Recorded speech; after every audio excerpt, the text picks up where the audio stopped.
Hello, everybody. I'm a practicing therapist and a doctoral student of psychology. In the comments, a couple of you guys were asking, what are the benefits of being with an avoidant? And some of you guys were actually talking about the benefits of being with an avoidant. And I think there's pros and cons to everything, pretty much. And so we're going to talk about the benefits of loving an avoidant. Now, I'm going to put a couple disclaimers and then we'll jump in. Not every situation will a lot of this make sense. It's much more one of those specific videos. And I do think it's a pattern that's important, so I'm going to share it, but it's probably not going to fit everybody. So hopefully people aren't going to get too worked up about this because it's not going to fit everybody. I'm not saying for you to accept the bare minimum either. I'm just sharing my perspectives and hoping at least it'll help one person. So please remember, every avoidant is different. So let's jump in. The first one is decent avoidance. Okay, so decent people who care and are genuine, but they're still avoidant. They do take their time to commit and may be stubborn and honest, but they tend to be very, very loyal. This is a good trait, obviously. A lot of people want loyalty in relationships within that relationship paradigm. Avoidants take their time because they don't want to make a promise that they can't keep. So once they actually do commit, it usually is because they have decided that no matter what, they're not going to let anything take them away from this relationship. They're going to put a lot of energy into it. So that's the first one. They tend to be very loyal, okay? Decent avoidance. The next one is avoidance, particularly fearful avoidance. Once they gain awareness of their wounds, they're actually extremely committed to healing and becoming better for the relationship. Typically, they're not going to revert back once they really have decided to change. Avoidance, I have noticed that this, in comparison to anxious preoccupied, are much more like this. Now, I'm not saying anxious preoccupied don't or aren't committed to healing. They are. But especially fearful avoidance, what I notice is because there's so much that needs to be healed. For fearful avoidance, a lot of them have PTSD. A lot of them have other issues that they struggle with because they have extremely complex and volatile child. Like their childhood was very painful, typically, much more than other attachment styles based on the adverse childhood experiences scale and assessment.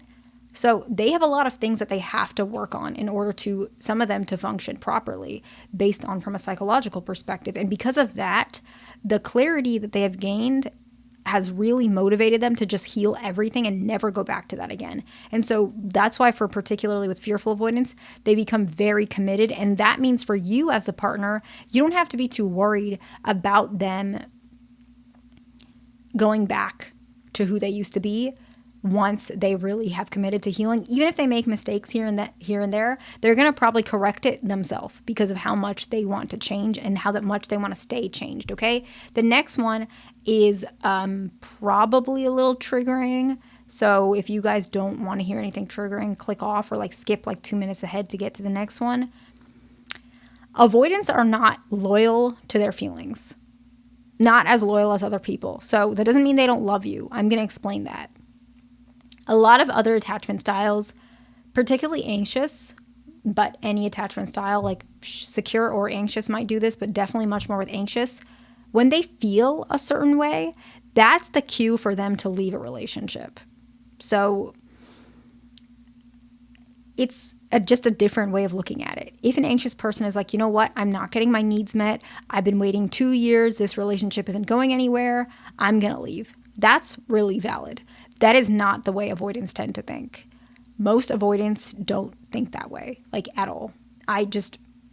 Some might, but a lot of them don't, especially dismissive avoidants. They're not going to sit there and be like, what are the needs I'm not getting? I'm not feeling loved. My partner's not giving me enough space. I don't feel like I'm getting enough attention. They didn't say happy birthday. This is enough evidence that I'm going to break up. That's not what they do. Avoidants, they do break up when they're feeling deactivated, or they break up when things are really, really bad. But I'm saying when you guys have a pretty solid relationship and you guys have been together for a while, most of the time they're not going to sit there and be like, my marriage doesn't feel fulfilling. I'm going to leave.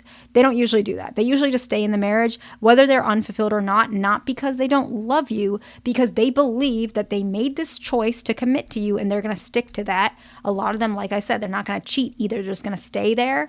I have some avoidants on my caseload. I'm not going to talk too much, where their wife literally is, which isn't good, by the way, but they're so detached, they don't really understand. Their wife felt neglected, rightfully so, but maybe she made a mistake. She cheated on him, let's say, And I don't believe that that's the best option, because she was feeling, like he didn't love her. He didn't say that, he never said that he loved her.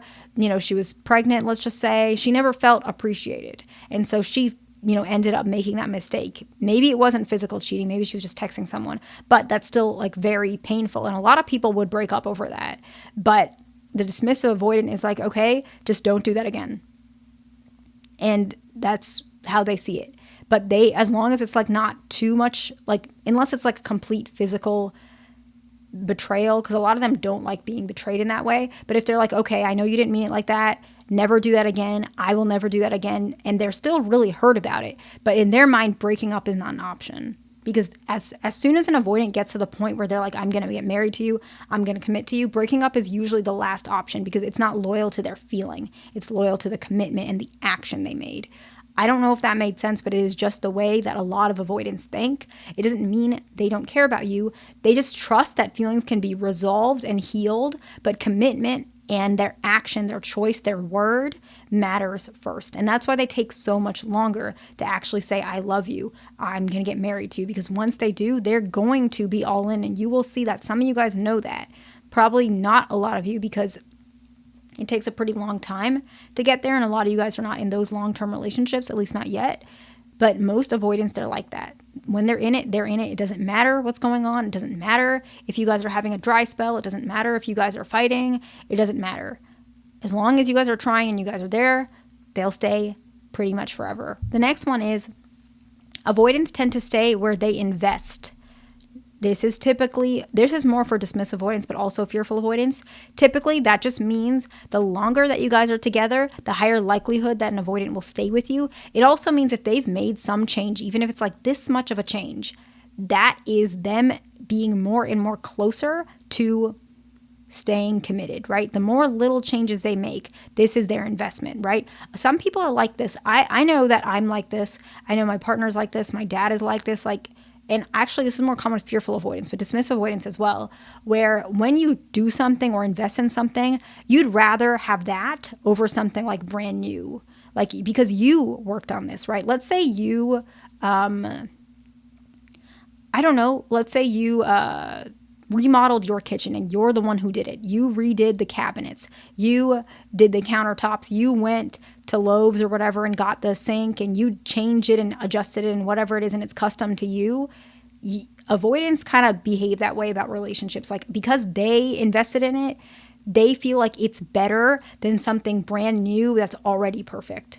I'm not saying that because you're imperfect, they're staying with you. Every relationship is imperfect. But I'm just saying the more they invest, the more they change, the more they have communication, the more they make mistakes, the more you make mistakes. I'm not saying detrimental mistakes, whatever it is, that tends to help them bond and get attached and love you. And that's beneficial to you because likely that means if you guys have been together for 10 years, you're going to be together for 20 years. That's typically how it goes with avoidance. Not all the time, okay? So the last one is, for people who are avoidant with an avoidant, so fearful and dismissive, fearful and fearful, dismissive and dismissive, which is really uncommon, but it does happen.